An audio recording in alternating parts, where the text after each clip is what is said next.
En primer lugar, muchas gracias a los organizadores, a Debión, por este congreso, que creo que es interesantísimo y además en un momento muy apropiado, cuando a nivel político se está trabajando y gestionando toda la política o la nueva política energética. Así que muchas gracias y gracias por la invitación a FIAB.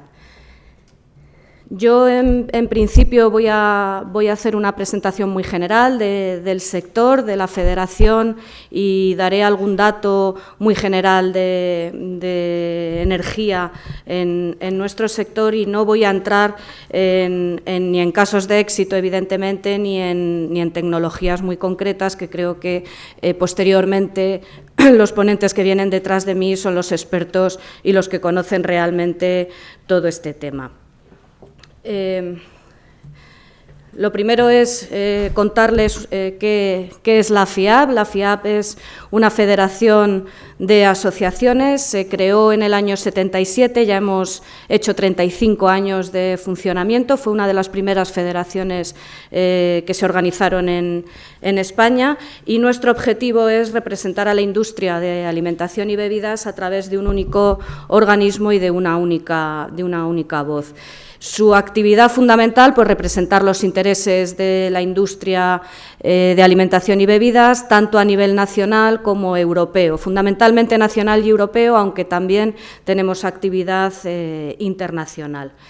Actualmente englobamos a 47 asociaciones. Nuestros socios no son directamente las empresas, los socios son asociaciones que agrupan posteriormente a las empresas, y tenemos 8 áreas de trabajo dentro de la federación. Un área de derecho alimentaria, otro de economía e internalización, innovación, competitividad, formación, finanzas, comunicación y medio ambiente, que es el departamento que llevo yo. Dentro del Departamento Técnico y Medio Ambiente hay 2 áreas muy diferenciadas, un área técnica que trabaja los aspectos legislativos técnicos de seguridad alimentaria, y un área de medio ambiente donde, entre otros muchos asuntos, se trabajan todos los temas de energía. Esto en cuanto a la federación. En cuanto al sector, es un sector con 30.000 empresas y medio millón de empleados. La industria de alimentación y bebidas se conforma como el primer sector industrial de la economía española, siendo clave en la proyección exterior, con un valor en las exportaciones que asciende a más de 19.000 millones de euros. Como he dicho, es el primer sector industrial español, y si hablamos de sectores no industriales, sino de sectores de actividad, es uno de los sectores más importantes, que está, creo que solamente por detrás del sector turismo. Tenemos una aportación al PIB de un 7,6% y las importaciones en torno a 18.000 millones de euros. Esta diapositiva es para representar el número de empleo. Creo que es hoy en día uno de los aspectos más importantes, y era simplemente para que vieran en qué rangos nos encontramos. En cuanto a la innovación, la federación siempre la ha impulsado, ha sido también una de las federaciones que primero organizó un departamento de I+D, que montó una OTRI cuando empezaron a montarse todos los temas de I+D+I, y el sector en general ha hecho un esfuerzo innovador importante. Representa un porcentaje muy importante de la totalidad de la economía, un 28,23%, y creo que este dato era muy importante en este congreso, porque mucho de lo que se está haciendo en biomasa hoy en día no se podría hacer si no fuera por proyectos de I+D+I. En cuanto al panorama energético, bueno, estos son algunos de los datos que seguro que ustedes conocen en cuanto a cómo se encuentra la situación en España en cuanto a la energía.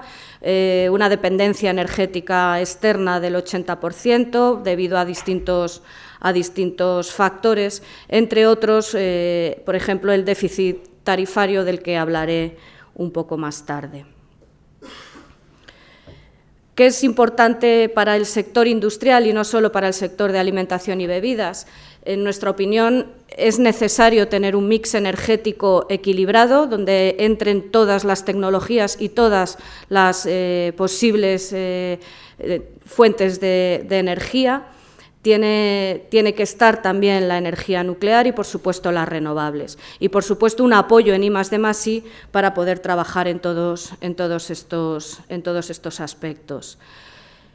En cuanto a datos de consumo del sector, es complicado. Es un sector muy difícil de conseguir información y conseguir datos por sus características. Un sector muy heterogéneo, donde no tiene nada que ver el producir carne con azúcar o cualquier otro producto, ni las necesidades energéticas de la fabricación de unos sectores y de otros son las mismas. Por tanto, un sector muy complicado de dar unos datos generales como industria. De todas formas, algunos datos, tanto en INE como en IDAE, sí existen. Por ejemplo, que en el año 2009 el consumo energético del sector alcanzó la cifra de más de 1.600 millones de euros. Utilizamos el 22% de todo el combustible consumido por la industria española. El mayor porcentaje es gas natural, y dentro de las renovables la biomasa es uno de las renovables que más porcentaje se está utilizando en la industria. Consumimos el 11% de toda la electricidad utilizada en la industria y el 4% del consumo eléctrico total nacional. En cuanto a la cogeneración, lideramos el ranking de cogeneración. Tenemos unas 142 plantas de cogeneración que cubren en esas plantas el 48% de la electricidad que necesitan en sus procesos. Sí es cierto que lideramos el ranking de cogeneración porque tenemos un número muy alto de instalaciones de cogeneración, pero también es verdad que estas instalaciones no son grandes instalaciones de cogeneración. Hay otros sectores industriales que, teniendo menos instalaciones, tienen mucha más potencia instalada que nosotros. Bueno, esta era una tarta para que se viera un poco cómo se distribuye el consumo en el sector, quitando la parte de electricidad. El gas natural representa un 44% del consumo, es el más utilizado en la industria alimentaria, pero también hay que destacar que dentro de las renovables utilizados, la biomasa es un 98% del resto de renovables. Bueno, por ver un poco, confirmar lo que comentaba anteriormente, hace aproximadamente 6 años en la Federación trabajamos los documentos de mejores técnicas disponibles. Son unos documentos que derivan de una directiva que más o menos tiene 6-7 años, que es la directiva IPPC, la de producción la de emisiones industriales actualmente, que la han cambiado de nombre, y cuando se publicó se hicieron unos documentos de mejores técnicas disponibles a nivel europeo, y uno de ellos fue el del sector de alimentación y bebidas. Aquí en España pensamos que, como era un sector muy general y muy heterogéneo, era conveniente en algunos sectores muy característicos nuestros trasladar esas MTDs, esas mejores técnicas disponibles, a las condiciones españolas. Hicimos 6 o 7 documentos específicos sectoriales. En estos documentos se recogen las mejores técnicas disponibles en aspectos medioambientales y, entre otros, los energéticos. Y estos son algunos de los datos que hemos podido extraer de esos documentos en energía eléctrica y térmica de mataderos, de lácteos, de cervezas, de productos del mar y de conservas y congelados vegetales, que, como pueden ver, son muy dispares, nada que ver unos sectores con otros, y ni siquiera las unidades de medida son comparables ni se pueden agrupar. Por tanto, difícil de comparar, difícil de sumar y difícil de tener un dato global. Bien, ¿cuáles son las características del sector en cuanto a energía? Pues tenemos una demanda significativa tanto de calor como de frío. y necesitamos una flexibilidad importante en las operaciones. Muchos de los sectores de alimentación y bebidas son sectores que utilizan productos de temporada, que durante el año no trabajan más que un determinado número de meses, pero que esos meses sí necesitan una aportación de calor o de frío importante. Entonces, es importante el tener flexibilidad y poderlo utilizar en la medida que es necesario. Dentro de las actividades de la industria que necesitan energía, tenemos infinidad de ellas, yo he recogido aquí algunas: refrigeración, procesos térmicos, procesos de transformación, pasteurización, envasado, almacenamiento a temperatura controlada, motores, etcétera, etcétera, etcétera. Y se pueden dividir en dos bloques importantes: la parte eléctrica para motores y frío y la parte térmica para distintas operaciones de, sobre todo, vapor. En la parte de electricidad normalmente se utiliza la red eléctrica, en la parte térmica combustibles.